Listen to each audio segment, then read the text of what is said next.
What's up? What's up? It's Chris, your spiritual mentor, and we're back for an awesome live session.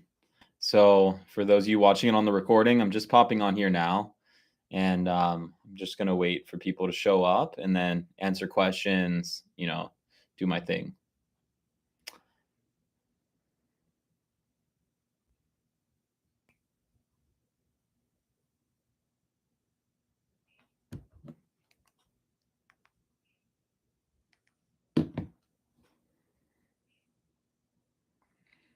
Here's a cool topic we could talk about is the topic of self-esteem because I feel like so many people have almost what I would call a fake sense of self-esteem, and their self-esteem isn't permanent and it's not real. It's circumstantial.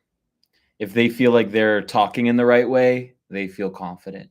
If they feel like the person they're talking to likes them or thinks they're cool, they feel confident.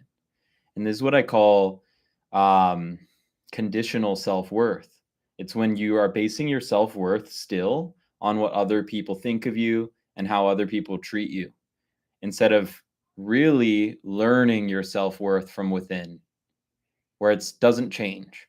It doesn't matter if someone's yelling at you, telling you you're terrible. It doesn't matter if someone's congratulating you, saying you're the best person in the world. You kind of feel the same about who you are. It's nice to receive a compliment, and it's annoying to get yelled at or to get harassed in some sort of way, but it doesn't affect your self esteem, right?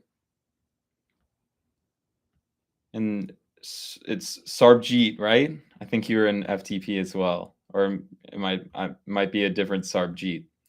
But yeah, good to see you here. Awesome, awesome. Good to see you. Yeah, so what happens with a lot of people is they have conditional self-worth. And this is because they think they get their self-worth from within, but they're really getting it from concepts or ideas or promises that they're making to themselves or making with God or whatever. They're deriving their sense of confidence and self-worth from an idea.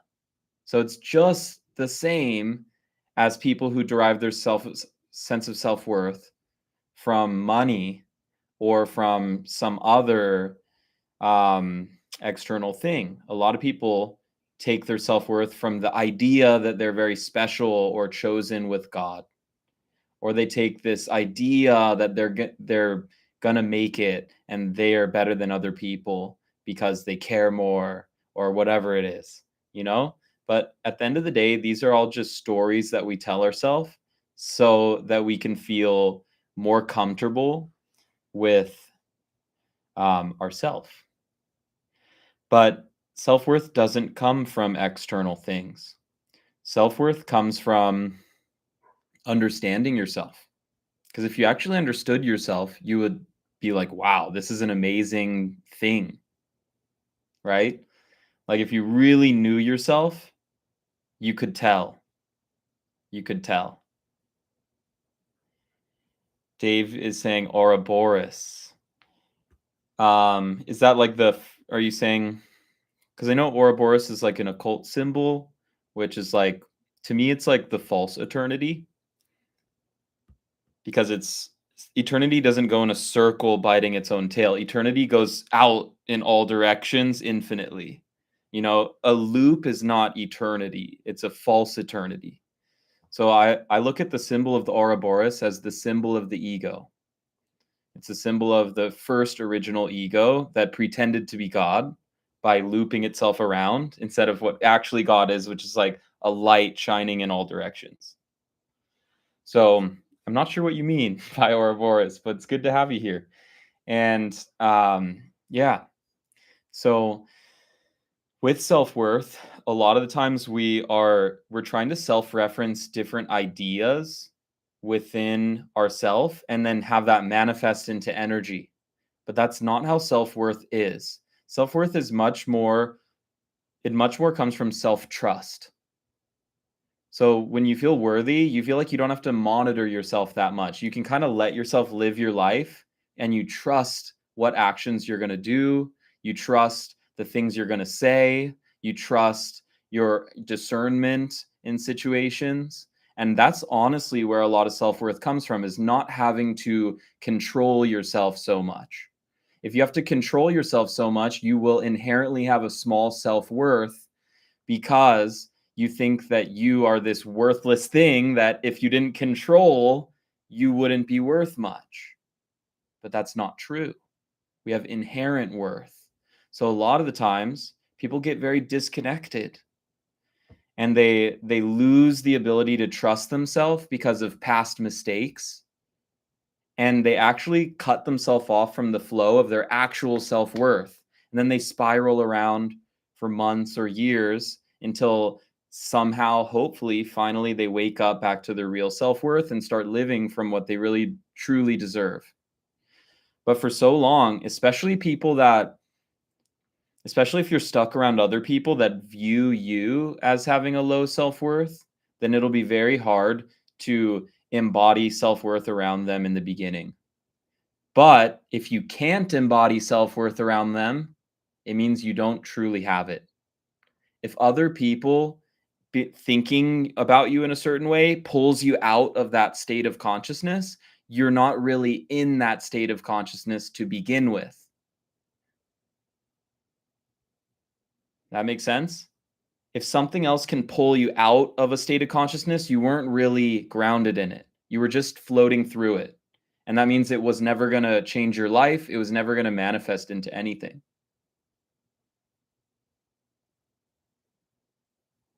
So true self-worth comes from taking care of ourselves and trusting ourselves, letting ourselves off the leash and trusting the things that come up from within instead of constantly trying to control them.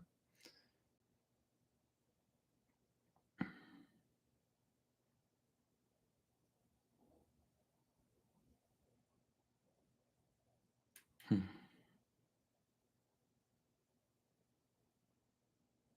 Yeah, and self-worth is, I'd say, the most important energy for relationships and money.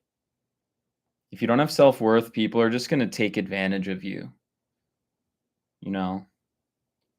Quick folk psychology test. What are your favorite three animals? Dog, cat, tiger. First cat, cat, tiger, and then dog. Sarbjeet said, needed this message today. Just had an incident with family. I know how it is. I have issues with my family sometimes too, and it can be really tough to remain in your true sense of self-worth when your family's trying to convince you or trying to attack you, or even if they're holding you accountable for something that's valid, it can still sometimes come across in a way that attacks your self-worth. David. We got Dave and David in here. How's it going, David? Good to see you. We're just talking about self-worth. So, essentially, a lot of people think they have a lot of self-worth, but they derive their self-worth from ideas in their head about who they are, instead of actually just letting the true inherent worthiness of their being kind of waft around in their aura. And the reason they can't do that actually is because they don't trust themselves. If you don't trust yourself, then you can't let yourself free. You always want to tell yourself what to do from the mind because you don't trust what's coming up and coming through. But when you trust what's coming up and coming through, you gain a lot of self-worth. Because if you are not trusting yourself, if you're controlling yourself, it implies that you are not something that is inherently good. It implies that you're something that is inherently bad, that has to be manipulated and controlled in order to end up as something good.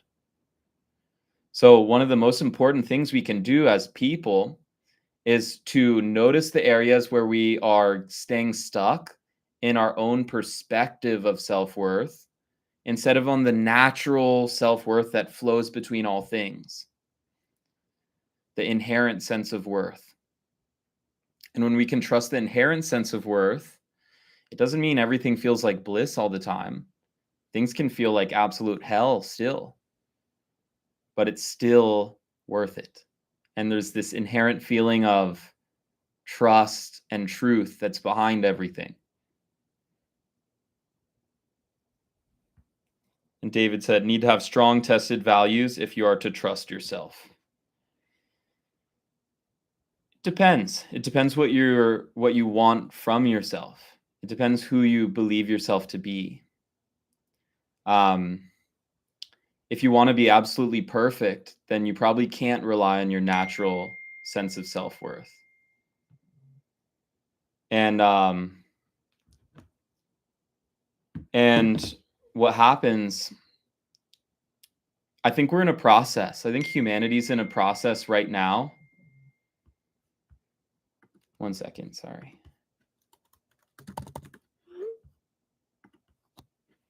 Um, I think humanity's in a process now where we didn't trust ourselves for so long.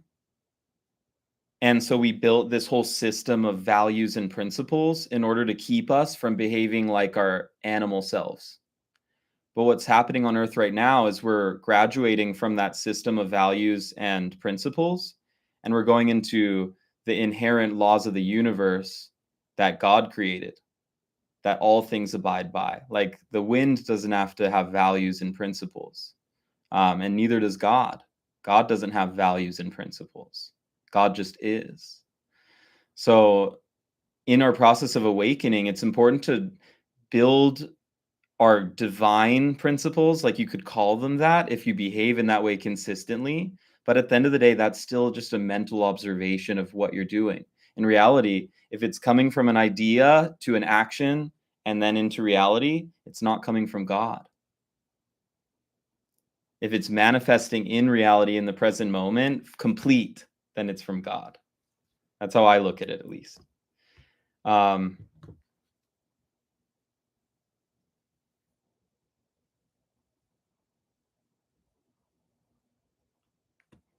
and yeah, and then so Dave was saying the tripartine scheme of the personality. One is the persona, two is the ego, and three is the spirit animal or the inner child. So tiger is tiger is my spirit animal. I've seen that before when I've done spiritual work. I've seen that and maybe like a lion. I'm like a big cat energetically. And then the persona is one. So for me, I said it in the first order, so that's probably what it is, right? Dog, cat, tiger. Because I rephrased it later, but that's what came out naturally. That's what came out naturally. So one would be persona, so dog. I kind of am. People say I'm like a golden retriever vibes. And then ego, I kind of am like a black cat in my ego.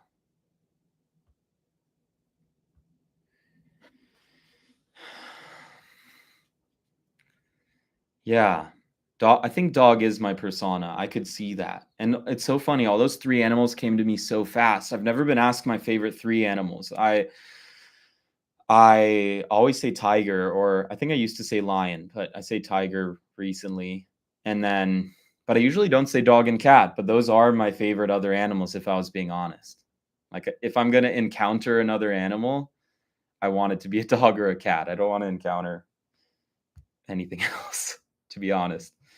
Um, I live in Hawaii and I live on a mountain and there's always lots of boar. So I always see boar walking around, big old pigs. Huge pigs. Like scary, like they could hurt you. They could ram you. Dave says persona means mask in Greek. It's how the world sees you because that's what you show the world. I agree with that. I think my general persona is a dog. Maybe like a golden retriever. Yeah, so with worth, it's so important because think of everything you're trying to do in your life. It usually has to do with value and worth. So if you're trying to create a lot of value for other people, or if you're trying to create value for yourself even, then it's very important that you have a very good perspective of your own value. Because you don't manifest what you think about a lot, you manifest what you think you are. You manifest who you think you are, what you think their life would look like. You manifest it. But not based on what you think, based on all the thoughts, even the subconscious ones that you don't really see. This is the part a lot of people get wrong about manifestation. Your subconscious affects everything just as much as your conscious. I would say more because it takes up more space of your conscious, but each individual thought kind of takes up the same amount of space. Um, but a lot of people forget that you can think really positive, but if you are really doubting yourself deep down, then you're probably going to fail because the universe needs you to face the doubt. It doesn't need you to delusionally think you're going to make it. It needs you to release the doubt so you know you're going to make it. It's different. Manifesting isn't about thinking it over and over, writing it over and over again. It's about knowing it. And the reason you truly know it is because you've been shown it by your guides or by God. You've seen your own future, or at least the potential of your own future. You've seen moments where you get goosebumps and you know you could do the thing that you're thinking of trying. And I think those are the most important things to follow. It's not the repetitive thinking to manifest. It's actually the energy of knowing, which doesn't come from thinking it over and over again. It comes from discernment. It comes from looking at the facts and going, "Yeah, I'm going to make it." And the facts don't always have to be the external. You can go with the fact that God showed me that vision and I'm committed to doing whatever it takes to surrender to that vision. So by that fact, it will happen.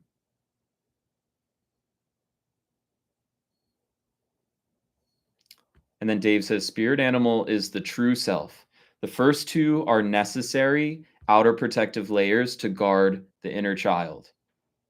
Gotcha, gotcha. This is a really cool perspective. It's so you're saying it's psychology. Is it from a certain psychologist, like an author, or is it just kind of something that they have people do in general?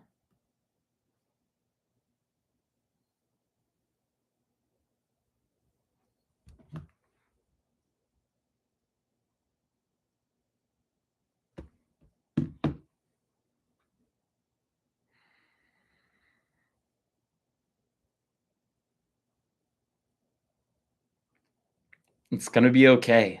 I don't know why I feel like saying that.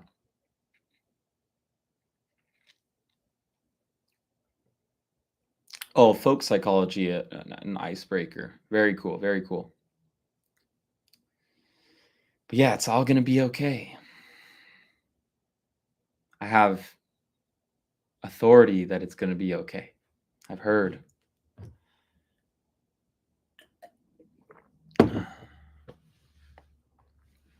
People have no idea what's coming in the world. It's crazy.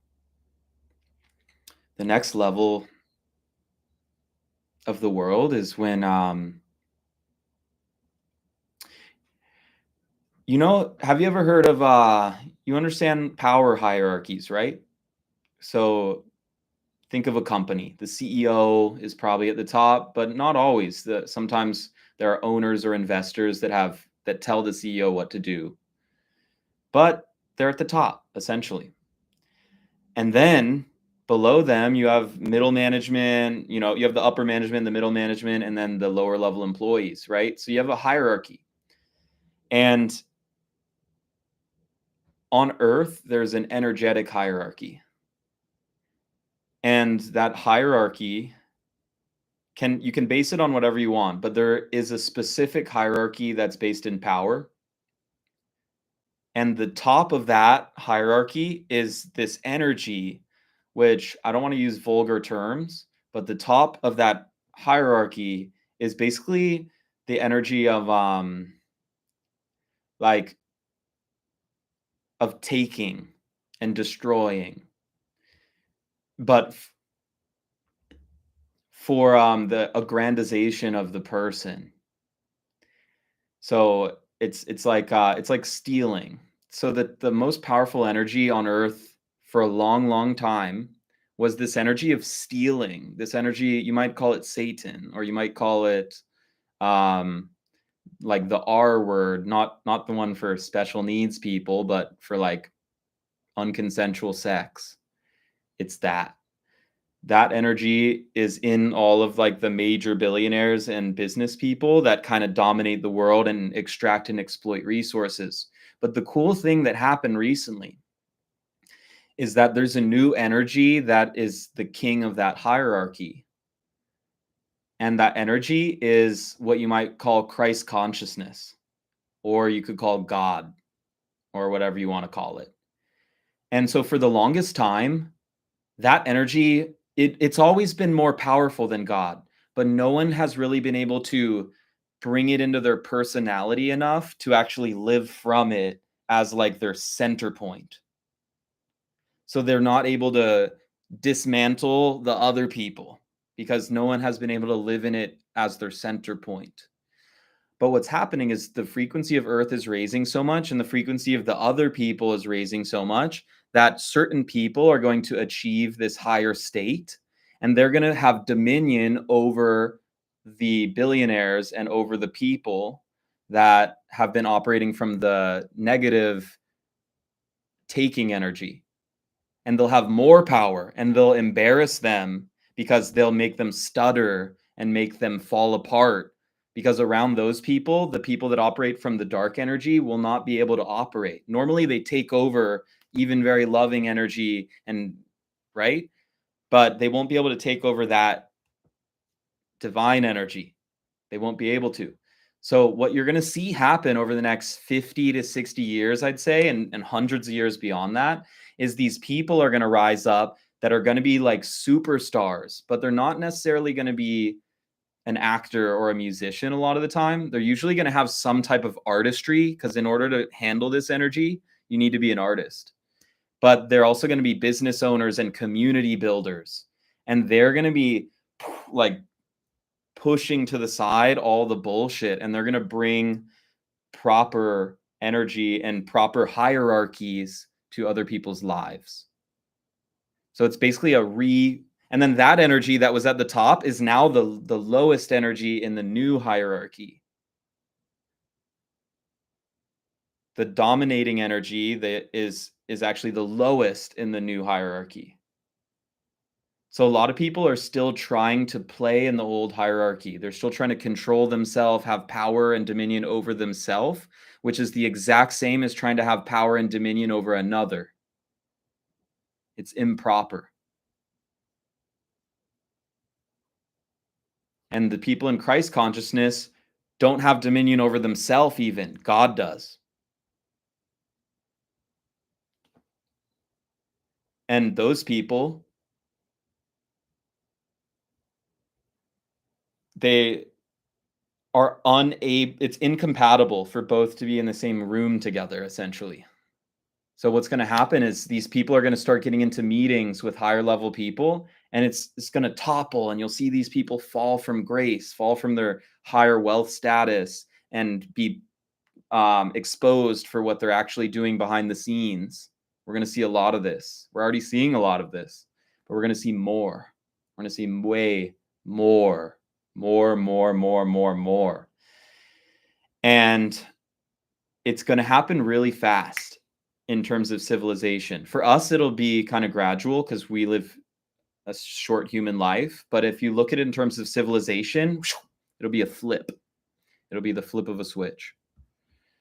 And essentially what that does is when we have people that are actually living in the truth, then they're going to anchor in the truth to the social dynamics of the world and the higher levels of culture in the world.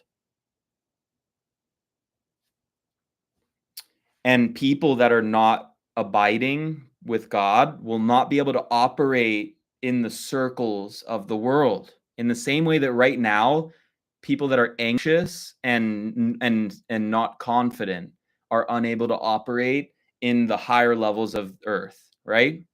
People that at least aren't able to display confidence are not really able to get very successful. They're not really able to have influence over others, right? What's going to happen is those people are going to gain a lot of power because the whole time they were being real with themselves. The people that are going to fall are the people that are lying, the people that pretend to be confident, but deep down they're decrepit.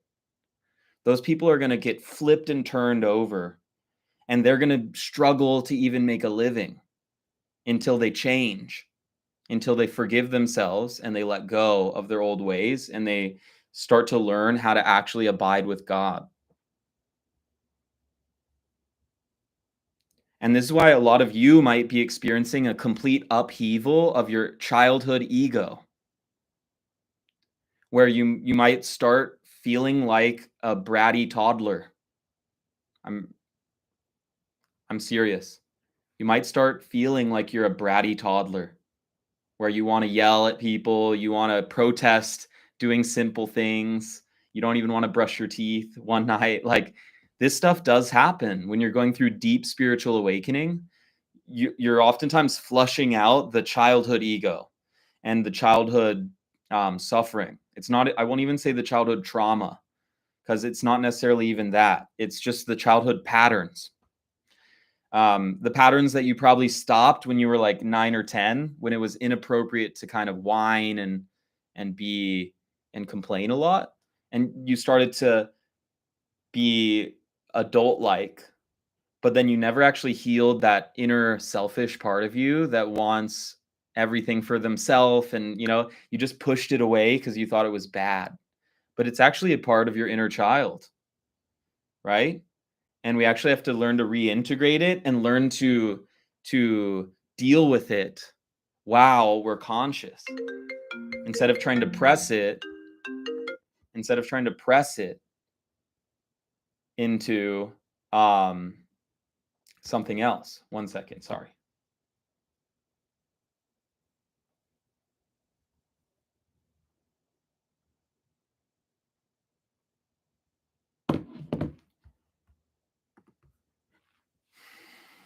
So the real high level spiritual awakening people are processing all of that inner child ego. They're not just jumping into the starseed stuff. They're not just trying to channel love from their head. They're actually alchemizing their entire body, turning it into a light body, which is 1,000 times harder than just being in a high vibration from meditating. I swear, 1,000 times harder. Because for me, pre-ayahuasca, I was already a successful spiritual coach. I had more attention on me than I do now, and I made more money than I do now. But I was half a person. I was away from a huge, deep part of my shadow, and I was less happy than I am now. And what happened is, after ayahuasca and then, the last 5 years of running a business and dealing with, you can't really hide from yourself when you're running a business, unless you, I guess you can, but if it's a spiritual coaching business, you can't really. You can't. You can't do it in alignment, at least. So a lot of stuff was coming up, so much past, I could call it. So much past was emerging from within me. And yeah, it's important to go into that. Well, honestly, not everyone has to. Some people are here to burn it all away, and other people are there to hop in the back seat and go for a ride. You know what I mean?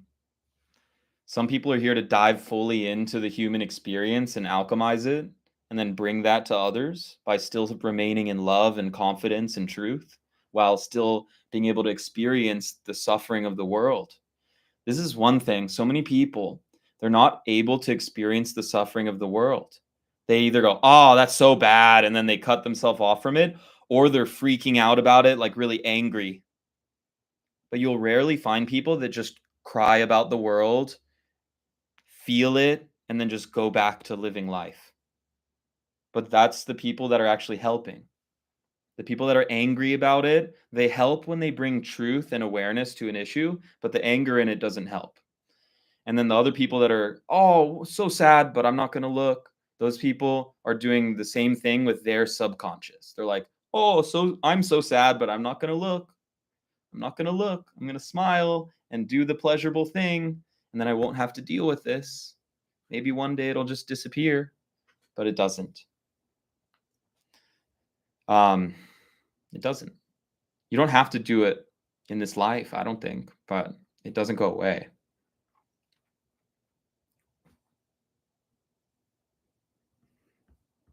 Dave says some people will burn it off next time round or in 10 generations. Yeah, I agree. I agree. And some people are here to do it now. And I'm experiencing a lot of people, a lot of my clients are going through that. A lot of my clients are actively going through that.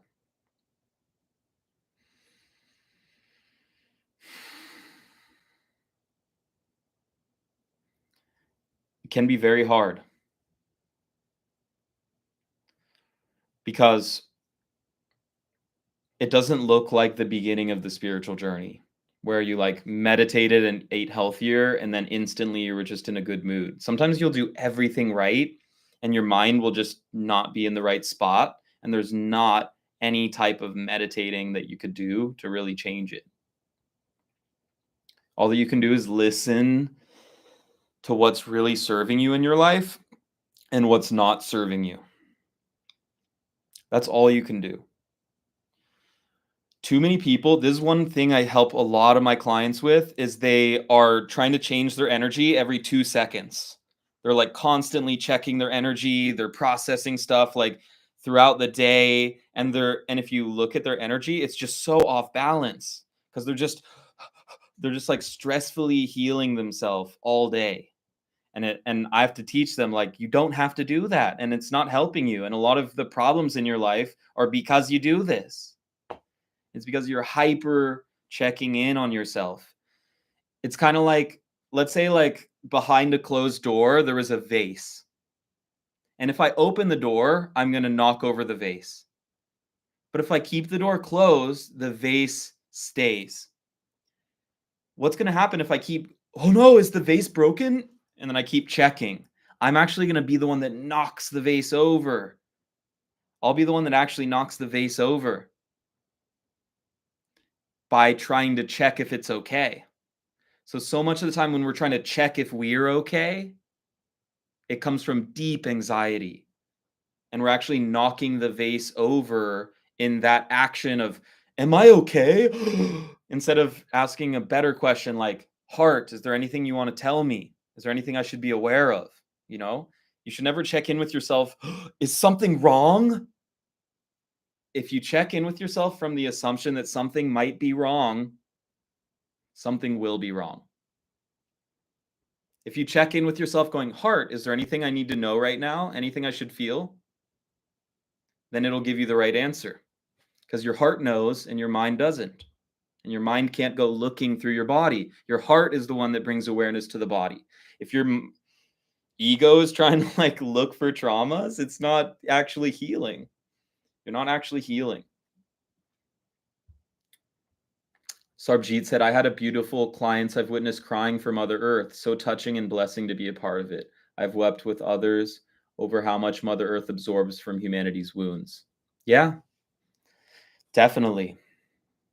It's so important. I do that. I do work with the land a lot. So I work with the land out here in Hawaii and I notice it like the land gets drained and it actually needs reciprocation. A lot of people go outside and just take all the energy, but it's so important to bring love and harmony back to the environment that you're getting good energy from. Whether it's a social scene, so many people drink like they're like, I hate being alone. I want to be around people all the time. Yeah, because you drain them.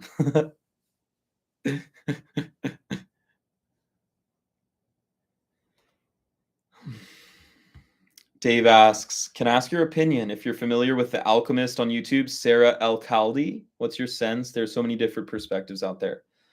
I haven't watched much of her stuff, but it seems more geared towards like people that are just awakening and not necessarily towards more advanced people.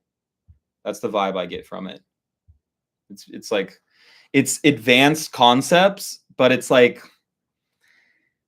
people that are advanced in spirituality don't care about advanced concepts. They have their one specific practice that they're like a master in, or like 2 or 3 practices that they're like a master in. People that know everything about spirituality usually are not that far along the path. So what I notice, I don't watch that person's content, but anytime I've come across it, I've always felt this kind of feeling of like, oh, that's not for me. But I don't know if I don't know. It's just my opinion. Sarjeet says it does. I'm a gardening freak and I love talking to trees and asking for energy. Yeah, I have a garden too, it's like a container garden. And my plants talk to me and they tell me when they want water and they tell me when they want food. So, yeah. But yeah, I think there are so many spiritual creators and I think that's a very good thing because I think that people should listen to who they deeply resonate with. And I think that some people deeply resonate with that. And I think it's like exciting. Like I feel like that person's content, it's very exciting. And I feel like when content is exciting, it's for newbies, if that makes sense. Because more advanced people are listening to like a boring old lecture from like Ram Dass's guru or like or just sitting and meditating.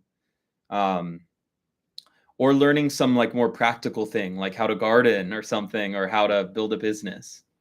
I feel like because I went through deep phases of like occult and like so much attention on concepts and all this stuff. But at the end of the day, spirituality is basically just like in human form, spirituality for most people, they should just meditate, eat healthy, and work out. And then maybe alternate the style of meditation, do some breath work, you know.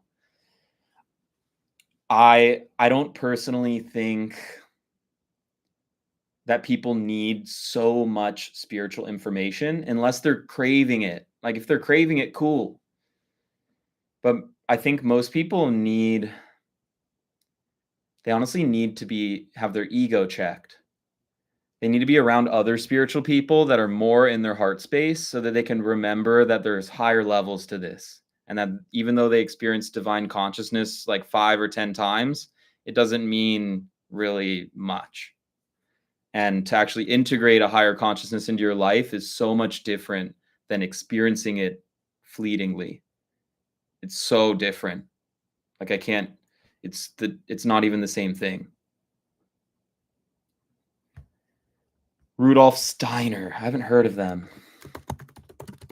Is that it's an older guy. Older guy. Let's see. Rudolf Steiner.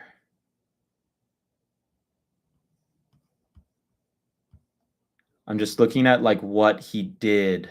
Was he the guy that was he involved with Crowley? Was he involved with Aleister Crowley?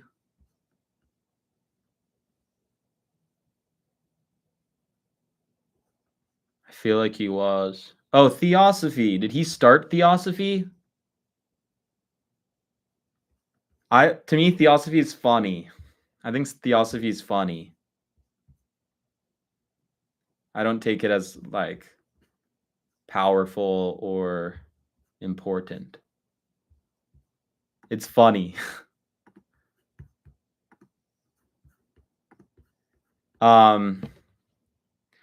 Because like here's one funny thing about them. They're funny people. The Theosophists were living in India, and one of the workers at the retreat center was one of the workers at the retreat center had his son there, and they were like, "Oh, your son is the next incarnation as the world teacher." And they took the son in and they trained him in like spiritual philosophies, and they were like, "You are the next, you're the world teacher." I think they called him, "You're the world teacher. You're gonna change so much." And then when he was about 18, he was on stage and he was like, "I don't think that I'm this thing." And he told everyone, it's not what these people think. And then that kid, do you know who that is?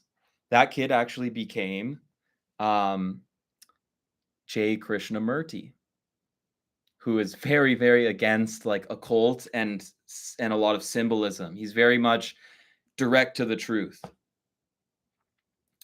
So in a way, they were kind of right. Krishnamurti did help a lot, but he didn't do it in the context of theosophy. He rejected theosophy. Do you guys know who J. Krishnamurti is? He's an author and speaker from like 50 or 80 years ago.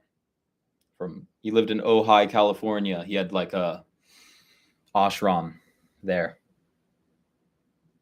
You can look up his videos. A lot of people don't like his videos because he almost sounds angry, but he's very tapped in with the truth. But he's not Christ consciousness type vibes, because almost nobody was. There's probably been a few avatars that embodied it over the last like couple thousands of years, but no one has really embodied it in a long, long time. And I don't think people are able to embody it. Sarbjeet said, yes, I've seen him on video. Yeah, he's cool. I like what he says. I like that he cuts through the BS. Like, I like that he gets people really close to what's actually true. But still, I think it comes from an ego place, because I don't really trust any other human to guide us spiritually, if that makes sense. I trust humans to share and connect and support each other and reach new levels together, and people that are ahead of others can help them get farther. But you shouldn't look at any human as like they know all the answers. I feel like that's really dangerous, because they wouldn't be incarnate as a human if they did know all the answers. That's my perspective. If you're going through the process of living life on earth, then you need to go through the process of living life on earth. And you're there for a reason. And it's because you haven't worked through something. I know there are theories of like, teachers getting sent, but I think even those teachers had stuff to work through. I think there's a reason why they chose that mission. I don't think they just chose. Maybe. I don't really know. No one knows. Yeah, he makes sharp points. It's all about like proper meditation instead of like, what do you call it? Kind of like delusional thinking, right?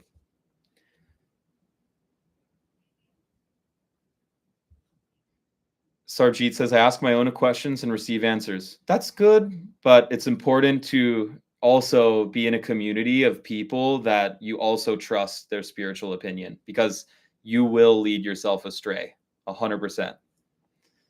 Every individual will lead themselves astray if they try to follow spirituality on their own. It's just true. You don't need a guru, but you need other people to keep you in check. Otherwise, you will not notice when you're buying into a delusion.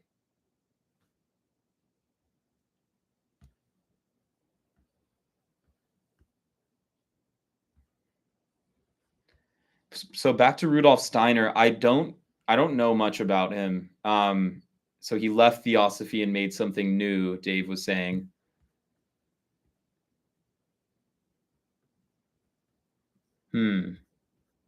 Yeah, a big view that I have is like people from the past didn't know.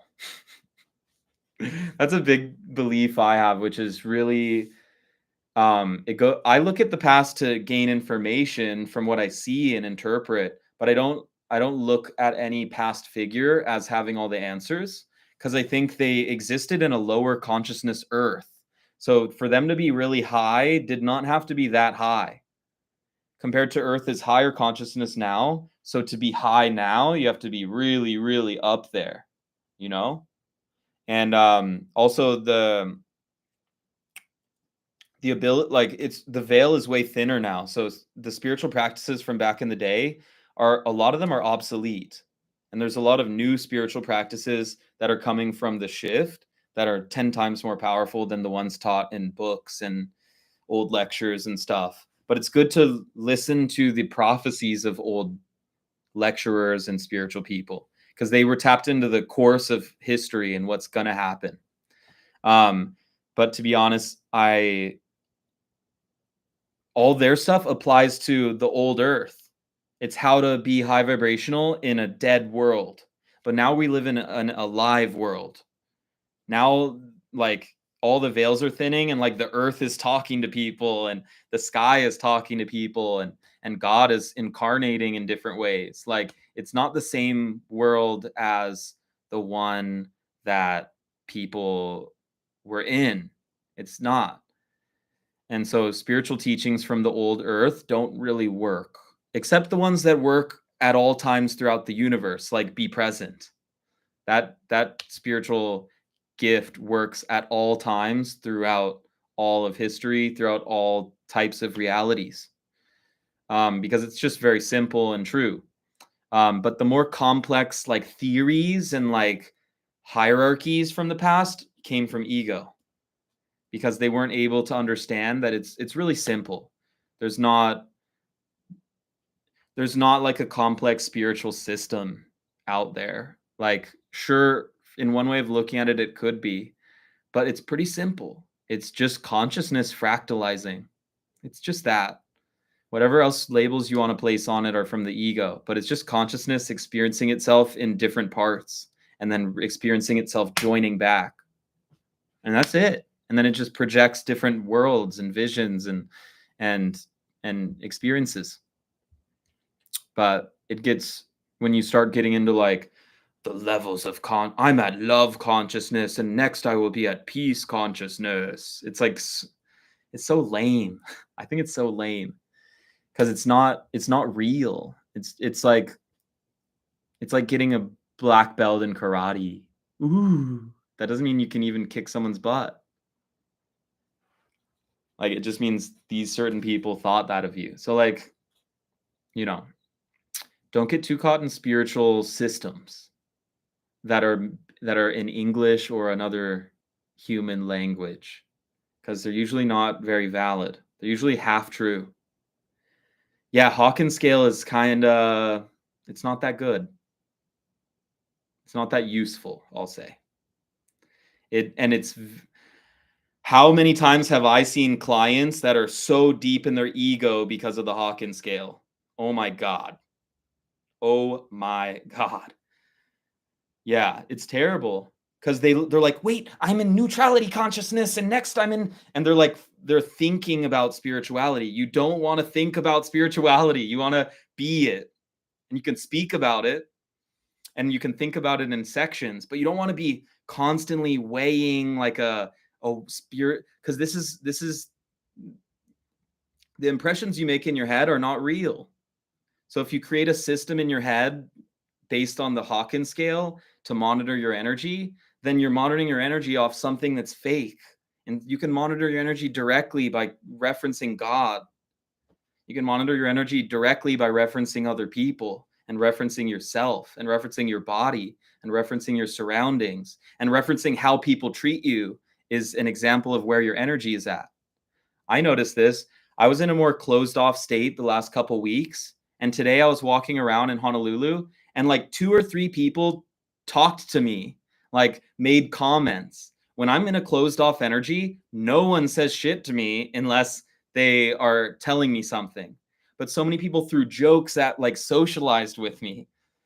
And when I'm closed off, I don't get that. But I opened up, and then like people are just like talking to me left and right. I'm throwing out jokes. I'm being funny, and it's all energy, you know. So if I was thinking in that interaction, how do I reach the next level of consciousness? Like, it's just Here's a good rule of thumb. If you're thinking about it throughout your day, then it already has taken a hold of you. If you reference it like at night, you're like, let me check in with my frequency for like 2 minutes or 10 minutes, you know?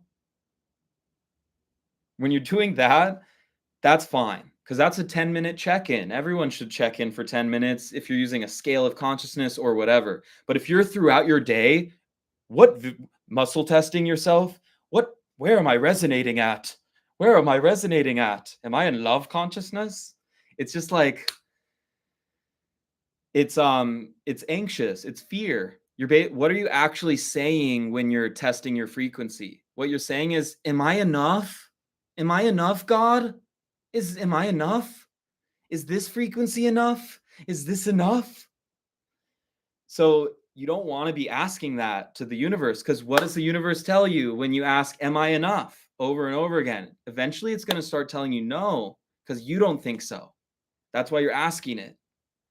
So what I notice is things like the Hawkins scale or anything that's like overly conceptual or overly like mental, it actually impedes the growth. It's like driving your car with 3 wheels, because one of the wheels is like teaching you about the Hawkins scale in your back seat when it should be driving. Like, that's the thing. It's not that the Hawkins scale is bad in any way. It's that the ego can abuse it.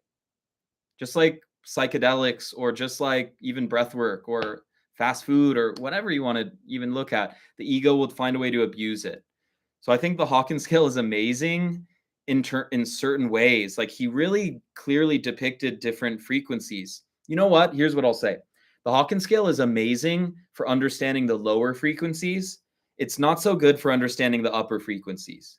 If you're in the upper frequencies, you don't care about the Hawkins scale. That's the whole point. If you're in love consciousness, it wouldn't even come to your mind anything about David Hawkins or his scale. Like, does that make sense? It's okay to reference it, but if we're using it as like our Bible, almost like our way of living life, or like if we're referencing it throughout the day, it's dark. So I'm not at all hating on the Hawkins scale. I'm hating on how people use the scale. I think David Hawkins is dope, and I think that book is amazing. I think a lot of people that use the scale never read the book either. So they don't know how to use the scale even. They don't even know how to muscle test. You can't use the scale of consciousness unless you know how to muscle test. So like a lot of people, they use the scale because they saw it in content, but they never read Power versus Force, which is the book that it comes from. So it's you got to read the book so then you understand what he means by each level of consciousness and how it affects people's lives. And in the book, he talks about you don't want to put this into your ego and think about it too much, or else that is fear. So yeah, that's what I'll say. Any model like that is easily abused. And I think most people they would do a lot better with some deep breathing and dealing with their personal issues head on instead of avoiding their own personal issues.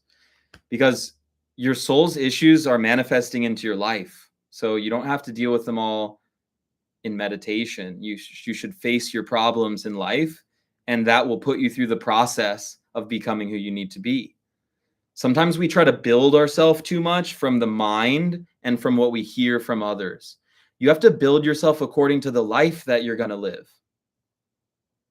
Right? You have to, let's say I want to be a music artist. Let's say I want to be really famous for music. If I'm just thinking, what type of energy do I do to do that? Sure. But if I'm actually going out to open mic nights and playing, I'm going to feel what it's like. I'm going to feel the energy of people looking at me, maybe judging me or loving me. And I have to play my song in front of them. So that will actually help me get in the right frequency, combined with meditation and manifestation and all that stuff. I love that stuff. But we have to build ourselves for the life that we're wanting to have. We can't build ourselves based on what we think we should be like in our head. because that's ego. You have to actually interface with reality and go, how did that feel? Like, here's another example. Let's say I want to become a very loving individual. So I sit in my house and I meditate and I experience what I think is love. It's like this pleasant feeling. But then I go interact with a person and I feel all angry and separate from them. Then that wasn't really love. Because if you actually were in a meditation where you were experiencing real love, you would have come to the person and like, ah, another human. Wow, I love them. Because that's what love does. It makes you love other people for no reason. It makes you just like that other people exist. When you're an ego, you hate that other people exist. You wish they would all disappear. When you're in love, you're like, oh, like I saw like a 10-year-old kid walking home from school and he was charging his phone from his backpack. And so instantly I could see like how his whole life is almost. Like he probably has like some app that he's so happy about and he can't wait to get home to like play the app and like build up his like house on the app or whatever.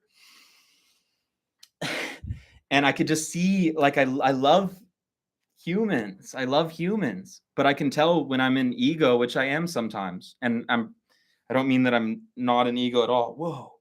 This is a great example. Oh, it's a gecko just like landed on me. Where did it go? Is it on me? Like a little gecko just landed on me because it wanted to like interact with me. Where is it? What the heck? That was really crazy. Um, so it's so important to build your energy up based on the actual life you're experiencing and not based on what you think energy should be like. Because your ego doesn't know what energy should feel or be like. That's why it is an ego. That's why you have an ego. Is because you are resisting parts of love and consciousness that are real. If you weren't, you wouldn't need an ego, and neither would I. So it's so important to just to build your energy based on what you actually need to accomplish in life. If you need to love a bunch of people,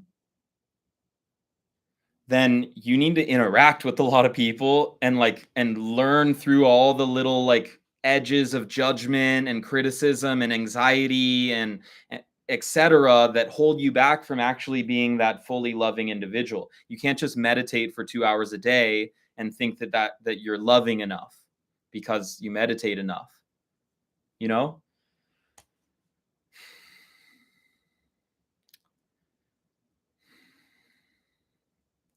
So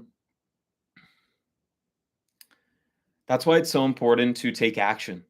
Like, let's say you wanted to be a musician, you need to be going to open mics, you need to be performing, you need to be showing your music to people. You can't just sit in your room and make music.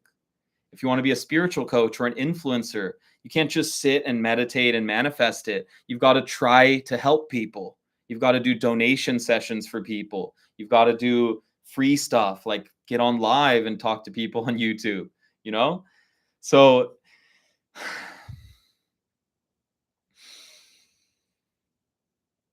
you know, when you actually are interfacing with life, you know what energy you need. When you're not interfacing with life, you delude yourself into thinking you have what you need to do what you want to do. But the second you take action, your energy will disappear because it wasn't related to your actual purpose. It was like a mental thing. It was like a story. It was like a temporary feeling in your body that said, I am love. But it wasn't actual love. Actual love melts your muscles down.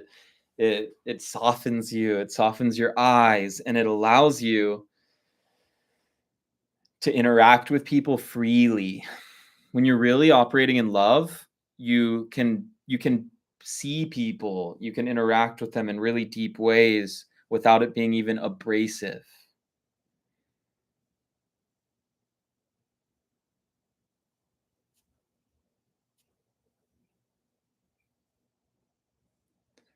So,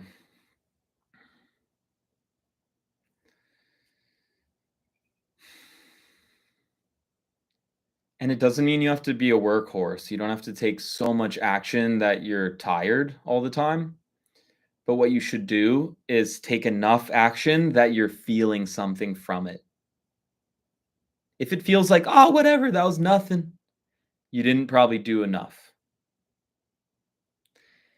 If you're like, ah, this is terrible, you probably worked too hard. But if you feel like, like a little unsettled, a little better in one way, a little worse in another way, then you probably did some good work. But now you just have to, um, now you just have to heal the energy that came up during that action taking. And that is real energy work right there, because it really came up from a real action and you really processed it. So next time it won't, as opposed to like searching through our subconscious and finding things to heal for no reason other than that they seem like negative energy. It's not a reason to heal something in you. This is really, let me land on this tip for a second. Not every negative energy in you is ready to leave. Even your soul is not even ready to let it go, all of it. And sometimes your body's not ready to let something go. Sometimes your mind is not ready to let something go. And if you do too aggressive of spiritual work, you'll give yourself too many ego deaths and you'll actually stay stuck in the same place in life. Because you don't want to be having an ego death every week. It's good to have an ego death once every couple years, I think, and then reintegrate and then accomplish a lot in a couple years and then have another ego death and then reset. And there's just a random thing I'm thinking of. It's not like there's no reason I'm choosing 3.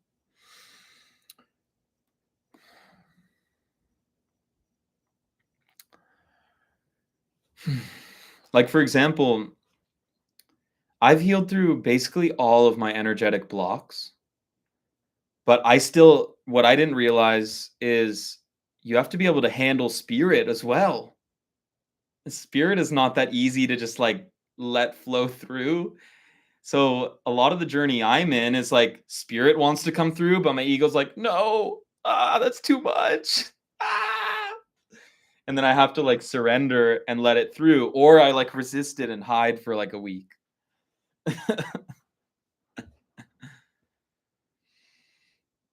You know?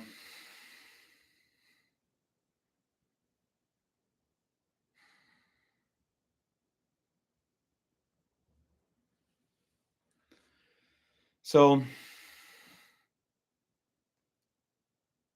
yeah. Don't let spirituality just be in the spiritual realm. The physical is very spiritual. And honestly, for most people, the best thing they could do for their energy is to eat healthier. I'm serious. I meditate a bunch, but if I eat like Panda Express and McDonald's and some ice cream, my stomach is done. My energy leaves my body and I'm like stuck in my head, even if I meditate all day. You know, a lot of, yeah, Dave said fasting. I love fasting. Fasting is so powerful and it's such an easy way to stay in shape too. Instead of like, how easy is it to like cut calories when you just don't have calories? That's like I mentioned eating Panda and McDonald's because I sometimes eat fast food. Like I eat fast food, but I always have to fast after. And that's why it's called fast food.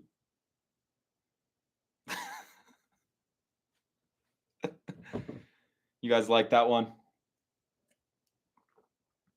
It's called fast food because you have to fast after you eat it. And I'm saying it as a joke, but it's dead serious. You genuinely have to give yourself time to process fast food.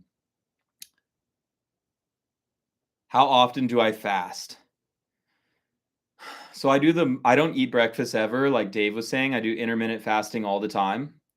So I eat around noon usually, but sometimes a little later even.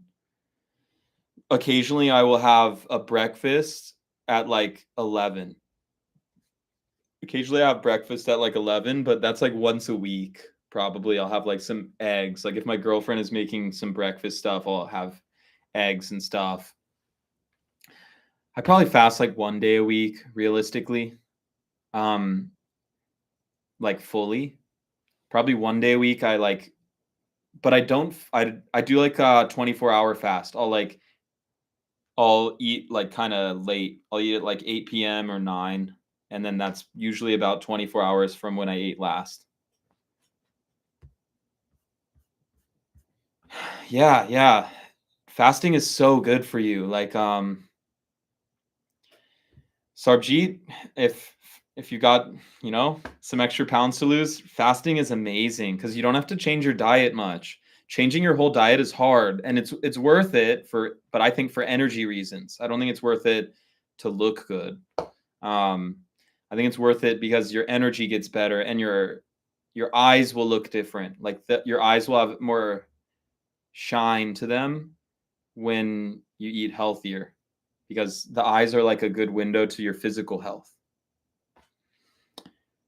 Um, yeah, I skip breakfast, so then it's really easy in 2 meals to get less than like 2,000 calories.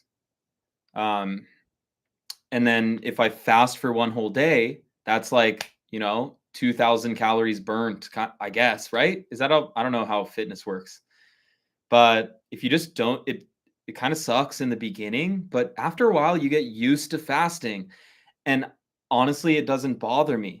I enjoy it. It really doesn't bother me at all. It used to a lot. My stomach would hurt. I would get headaches. I would get fatigued.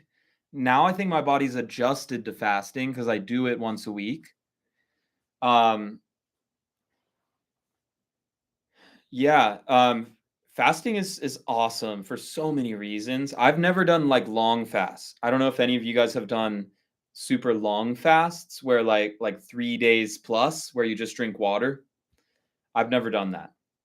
I've probably done like two, maybe 48 hours, but I don't even remember if I think I did a 3 day fast once. I don't remember though, honestly. Dave said, I'm low key addicted to fasting energy. Yeah, I got a download about that actually because fasting is so awesome, but I got a download that I have to talk to my body when I'm fasting so that it doesn't think that I'm like not able to eat because then it affects your self-worth subconsciously. I got an intuition that sometimes when I'm fasting, I don't talk to my body enough and my body thinks I'm like starving. But it's important to tell yourself, I'm purposefully not eating so that you have time to process this. And for some people, it might be weird to talk to yourself like that, but it's actually scientifically proven that to some degree, it helps to talk to your body. Salt is your best friend during long-term fast. Is that like because it's an electrolyte or just the taste itself? You're like tasting salt because you can't eat anything. Subjeet says, did a 3 day cleanse before, but not just water. So like juices and something healthy. One of my favorite diets ever was the dieta. Anyone done ayahuasca? When I went to do ayahuasca, I had to do this thing called the dieta, which is vegan, but even more, even less processed. Like you can't eat processed vegan food either. Only raw whole foods and vegan or vegetarian. I can't remember if it was veggie or vegan, but this is a funny story. I heard of this one guy once that didn't listen to the dieta and he ate a bunch of chicken right like the day before ayahuasca. And I'm not joking. On his ayahuasca trip, he experienced the food farm that the chicken was in. And he experienced being a chicken getting killed for like an hour. It's funny, but it's not funny. But it is kind of funny because they told him not to do that. They told him not to eat that. I didn't know that's why.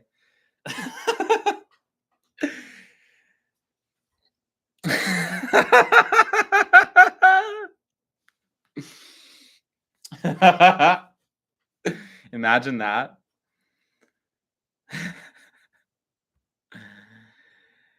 Wow. But yeah, he definitely regretted, um, eating chicken that day. Yeah, that is pretty terrifying. Um, Ayahuasca is terrifying. Not even gonna lie. Ayahuasca is pretty terrifying. Um, not for me anymore. I did it more recently, and it was not scary at all, but it was really, like, painful. Aya is a weird thing. It's very important, I think, but I think it it can crack you open a little too much. I think Aya can crack you open a little too much sometimes, you know?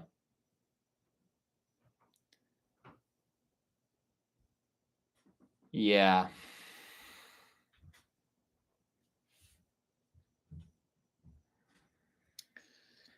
Yeah, Aya is for 2 types of people, in my opinion. For one, it's for extremely traumatized people that went through, like, drug addiction, like heroin, or even alcoholism, or, like, abuse, like, really terrible stuff when they were very young. Um, or for the absolutely insane spiritual seeker that is ready to just, like, break the matrix open and see behind the curtain, and is ready to, like, deal with whatever comes with that, which I honestly I fit into that category, and I think it was aligned that I did Aya when I did, but damn, did it shatter my reality. And I was very spiritually advanced at the time. It just totally, like, it just changed me as a being. It made me much more grounded in the body.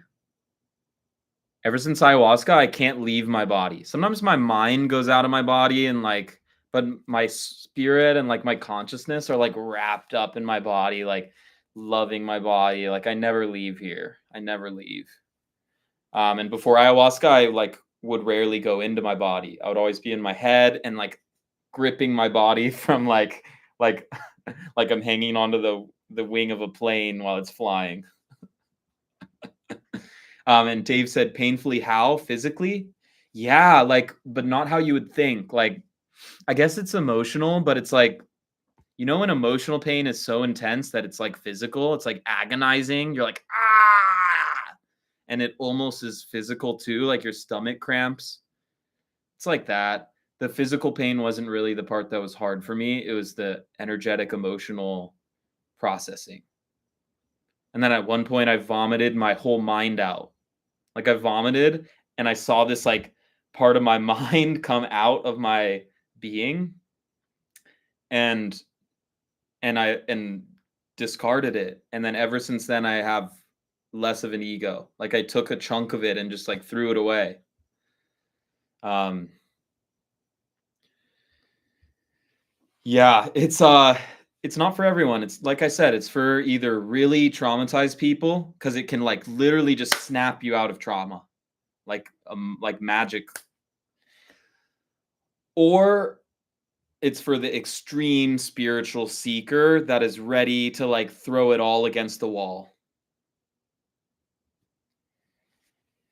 The extreme spiritual seeker that's ready to just, like, I don't even know how to say it, like, not have any control over their life anymore ever again and just be flowing with the wind forever. It's for that person and for the person that's really, really traumatized. But for people that wanna just live a happier, more abundant life, I really would not suggest ayahuasca. If you just wanna live a happier, more abundant life, you should just do a lot of breath work and, like, work through your limiting beliefs slowly. Ayahuasca, I think, is for traumatized people and shamans, basically. Like, people that are ready to, like, really just freaking go in and, like, there's no going back. Like, you just get in there. You know? The people that are ready to dismantle the matrix, they should do ayahuasca. But the people that want to have a nicer time in the Matrix should not do ayahuasca. Thanks for hanging, Dave. Nice to see ya.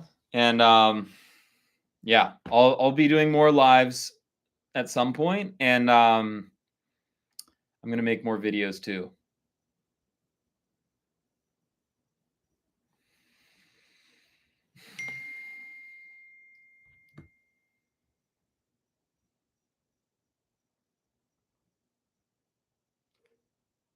So yeah,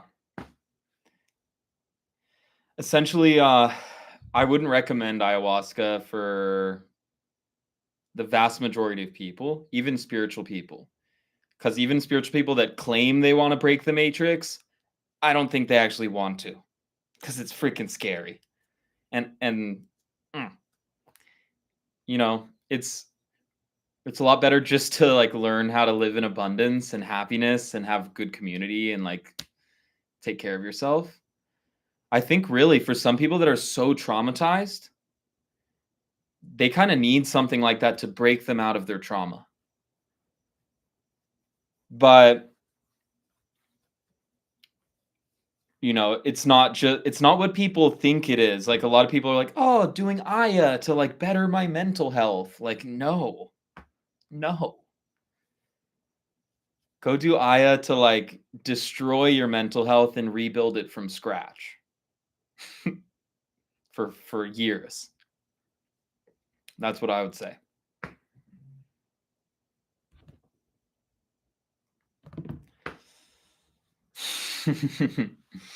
And also, this is just my opinion. If you feel called to ayahuasca, go do it. It might be just a docile, powerful, that's kind of contradictory, but a powerful experience that's really nice to you and doesn't really mess with stuff too much. Or you can be like me, where I ended up having a mental breakdown in my fourth ayahuasca ceremony and just started yelling at everyone in the room. And then I had to integrate.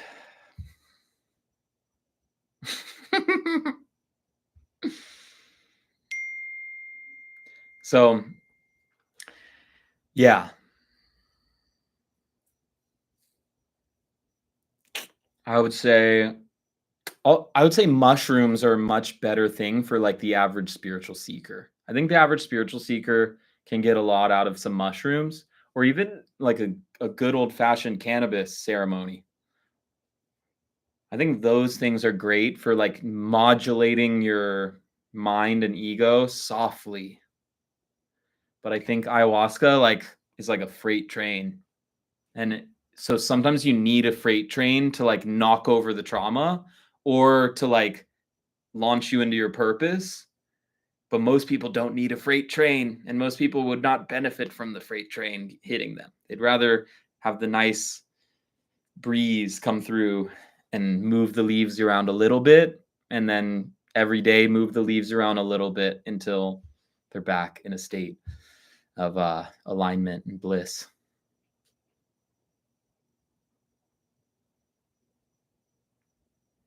Yeah, it is. It's crazy, and also this is just my experience. There's people that do ayahuasca and literally experience nothing.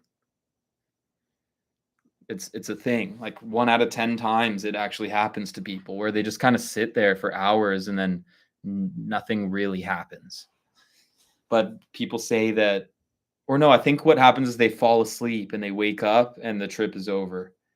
But they still processed a lot in that.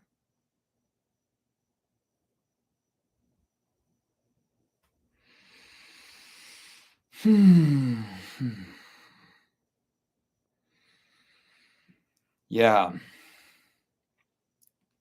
Sobriety is key, you know? You can't you even sobriety from like small things like coffee or like drinking wine at night or especially from anything that's like daily or it's used so often that you don't really feel sober the next day. Like if you do some people do too much microdosing and it ends up being just a way to escape yourself just like everything else. Um Honestly, a deep breathwork session is like a more hardcore ceremony than like most medicines, I think. It's not as psychedelic, but it's more confronting, I think. Like it forces you to confront with who you really are, you know? And people are afraid of who they really are. That was that's what all awakening is really about, is learning who you actually are and who you're not. Go look up any spiritual teaching that's not like Western, and they say this. It's basically just discernment between illusion and truth. And what's true is you, and what's illusion is a lie. And real proper discernment is all that you really need. You don't need fancy stuff unless it's fun for you, but you don't need fancy stuff. You need to sit and breathe for like 30 minutes. That'll mess you up in a good way. Like there's a reason why people can't sit and do breath work for that long. It's everyone like gets up after 10 minutes unless you really go hard. That's why it's really cool to go to breathwork ceremonies where other people are there, because there's social pressure to continue.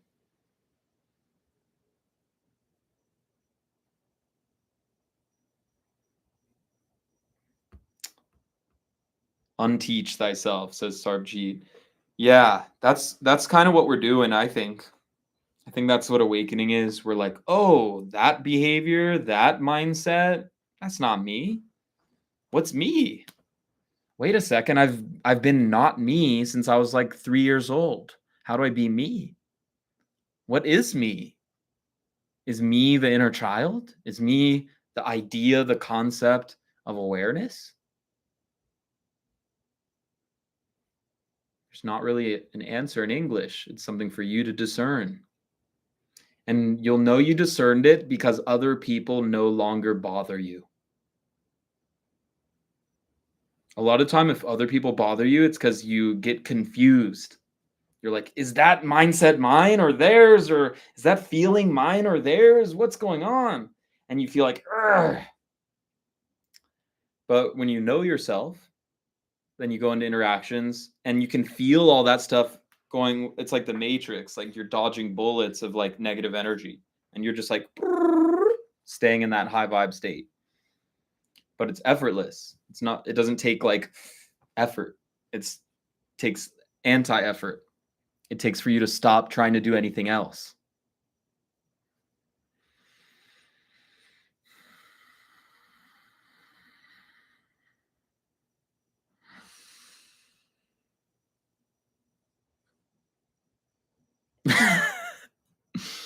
And when you can actually let go, then you can be yourself. And then you'll notice, you'll be like, oh, I remember that part of me. I was that in 6th grade for like a month. And that's so awesome, but I suppressed it. Or you'll remember another part of you. Wow, I'm so funny. Like, when did I have a sense of humor in this way? And then, yeah, know thyself. It's so basic. That's the cool thing about spirituality. When you go around a loop, in the beginning, you're like, oh, be present, know yourself. And then you're like, oh, that's boring. Energy work, chakras, angels, angel numbers, manifesting. And then eventually, once you start doing the work on your purpose, you're like, oh, wait, being present to the moment, like knowing yourself, like that's the big thing. That's not the small thing that you learn in the beginning. That's the big thing you learn at the end. You learn it in a small way in the beginning. You basically learn in the beginning that you don't know it. In the beginning, you realize, I'm not the mind, but you don't know who you are.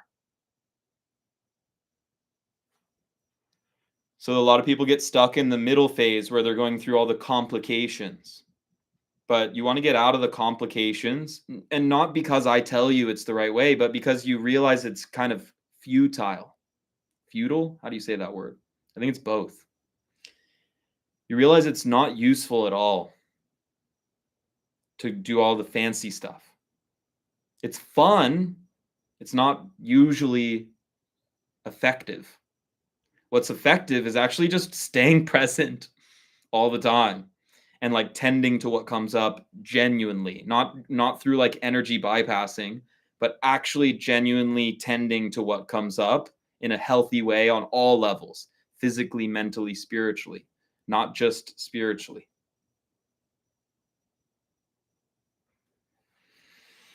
You know?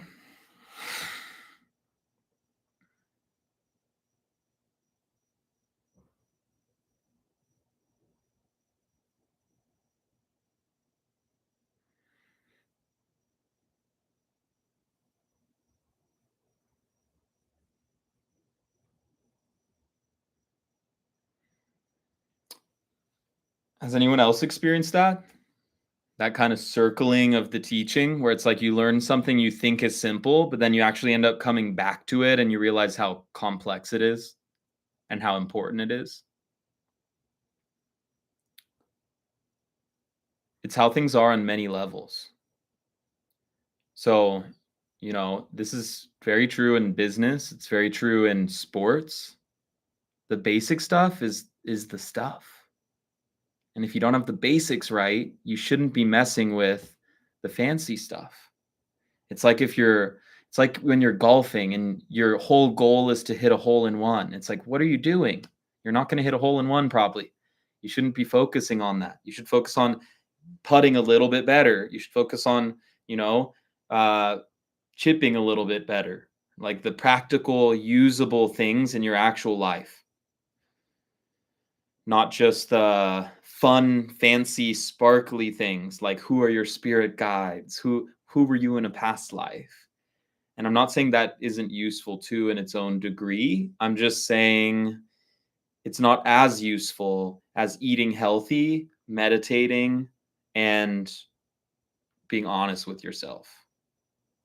That stuff is just infinitely more powerful. Um, Trying to connect with your angels or something is powerful. I do it. I do it every day, actually. I do it. But I recognize that it's not the core of my spiritual practice. And it's not what keeps me in God's grace, you could say. It's not what keeps me in alignment. What keeps me in alignment is the constant self work, eating healthy, and working out, honestly.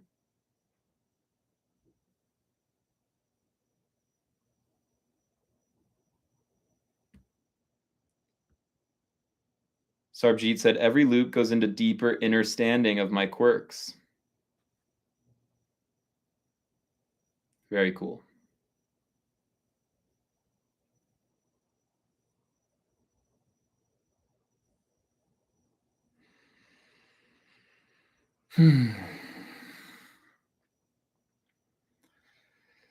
All right, everyone. If anyone in here has any questions, let me know. I can answer them right before I end the live stream. But other than that, I'm about to get out of here. Um, for people that are looking for a little bit deeper of interaction and, to actually do some work together, I have a free strategy session. So it's 30 minutes long, and we just kind of audit your life and give you some tips on what would probably improve your vibration. So if you want to do that, you can find that all over my social media pages. I think it's in the description of the live if you can find that.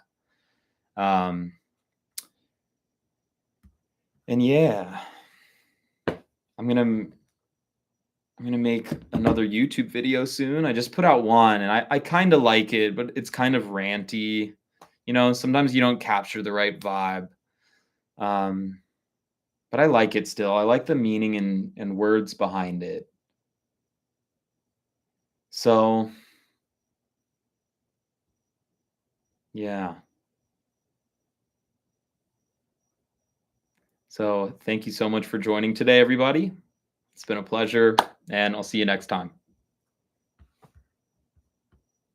If I can figure out how to end it.